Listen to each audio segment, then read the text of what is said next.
you're perfect the way you are, and that is what the world needs to know. I remember growing up and feeling like I just wasn't like everyone else. I was outside waiting for the bus, and one of the buses outside had What a Girl Wants by Christina Aguilera playing. I think really early on, especially in the coming out process, I felt alone because at that point I hadn't really come out to myself.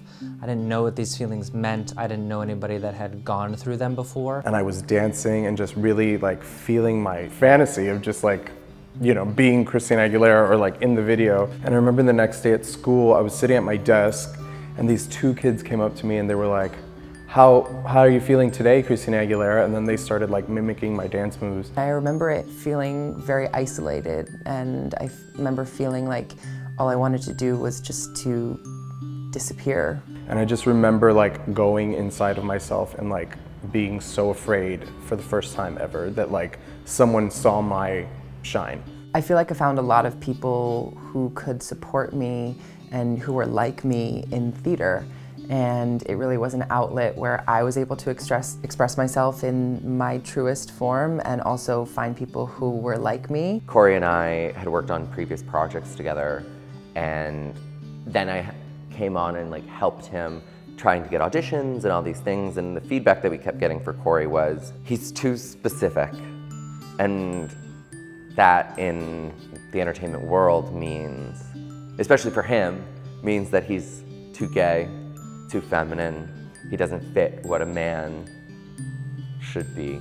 I was searching for a narrative that really celebrated being femme, and I couldn't find it. And I looked at him and I sat him down one day and was just like, okay, look, this is the feedback that we're getting, this is what's happening. Let's just have you write something for yourself and show them what you have to give. It's just so important for me to celebrate people that society deems different. I hope after the audience sees Femme that they walk away with a feeling of self-love. I want the audience to know that they are perfect exactly as they are, no matter who they are, no matter how they identify, no matter how they move through the world, that they are perfect and they are valid and they are worthy. My one piece of advice, if you're feeling alone and you're feeling hopeless, is remember the old adage that this too shall pass, and that you're the one going on this journey. You're not going on this journey for anybody else,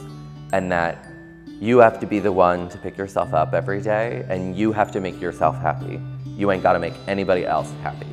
If you're feeling isolated and you're feeling scared, know that you are not alone. I think you will discover that being gay, being queer is the best thing that could possibly happen to you. And you will find your group of people and your family who will accept you exactly as you are. Just stay with us first and foremost. I think that that's really crucial, and in times of feeling the most lonely, we feel like we will never find that family. We feel like we'll never find that community. You will, you absolutely will. You are special, and you'll realize your magic more and more as days go by and as years go by, until you can then pass it on to someone else, because you are beautiful.